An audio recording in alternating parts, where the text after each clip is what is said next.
magandang umaga mga kasikap. Nandito po tayo sa may Plaza Azul at mag-update po tayo dito sa Skyway Stage 3. Ito yung off-ramp patungong Top Roas Boulevard at yung on-ramp to south along Osmeña Highway. So mag-uumpisa po tayo dito at bago tayo magtungo doon, yan, pakita ko muna yung Plaza Azul. So, wala pa pong rehab na ginagawa dito ang City Hall of Manila. So dadako na tayo doon. Tara, let's go. Yan, dito pa lang mga kasikap matraffic na. Ano pa kaya doon sa may Osmeña?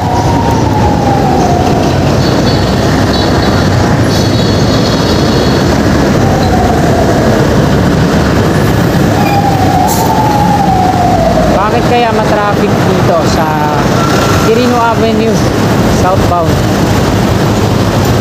Ano kayang meron? Ano, pati yung ambulance dito naiipit na.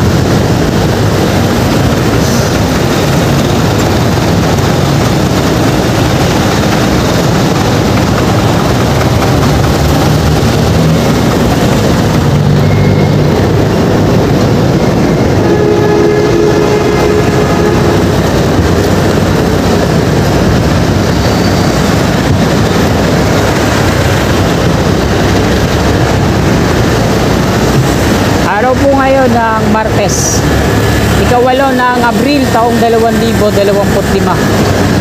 At patungo ako ngayon sa ikalawang outlet ko, Philippine Army. Dito tayo dumadaan sa Quirino Avenue hanggang doon sa may Osmeña. Kaya kukunan natin ang update. Samantalay natin yung pagkakataon na to.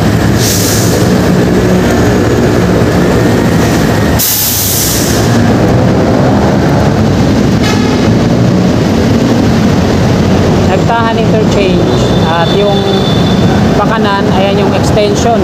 Off-ramp naman to yung viaduct sa taas patungong UN, so wala pa namang progreso dyan, kaya diretso muna tayo.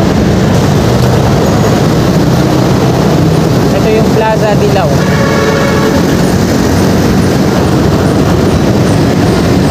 Paco Station ng PNR sa kaliwa, sa likod ng establishment na yan na bulok na.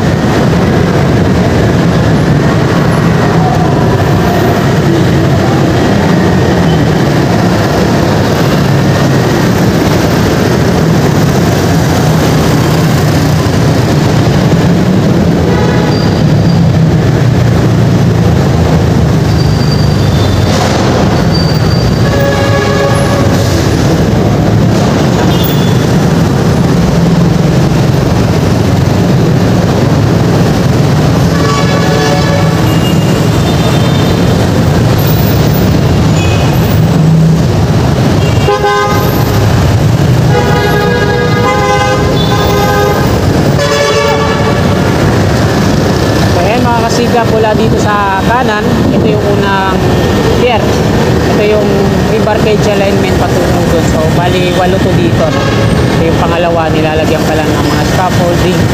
Pangatlo, at ito hanggang doon na yung saunahan. So diretso muna tayo para may pakita ko naman doon sa Center Island, doon malapit sa yung Leon Ginto, tapos sa San Marcelino Street. Ayan naman yung on-ramp to south along Osmeña Highway sa Tawid.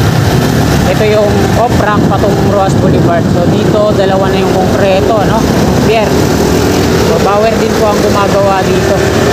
Ay hindi, AICC din. Kagaya dun sa West Avenue, yung gumagawa ng turn-back guideway, no? AICC. So yung Bauer lang yung nag-drill ulit.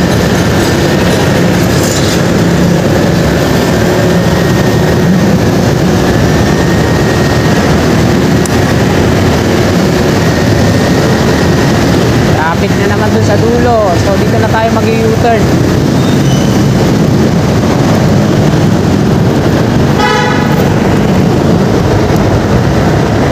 Lagi na lang matraffic yan dun, kaya di na natin nasisilip yung Center Island na inugay dun kung konkreto na. So direct na tayo dito sa on-ramp to south along Osmeña Highway. Sa ibang araw na lang natin daanan yan dun. Dito pa nga lang, sobrang traffic na din. Quirino Avenue northbound na tayo.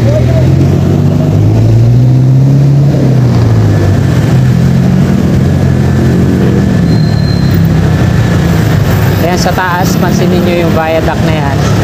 Ayan yung on-ramp to south along Osmeña Highway. Please be careful. This car is moving forward. Ayan, may mga equipment na sila dito. So ayan o, ready na yung mga pier na yan. Lagyan na lang nila ng pier head yan. Ayan o, sa taas. Pakanan siya dito. Quirino interchange ulit tayo.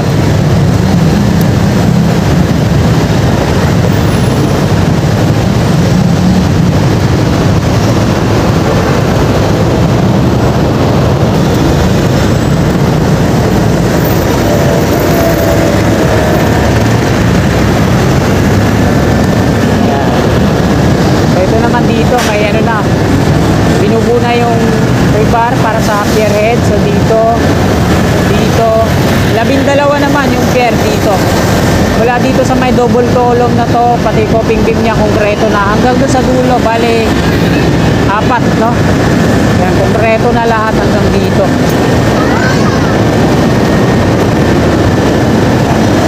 Baka sa susunod na araw mag-install na yan ng mga girders dyan.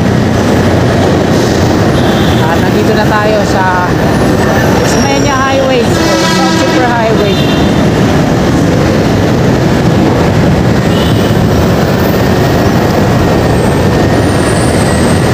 Grabe ang traffic sa kabila.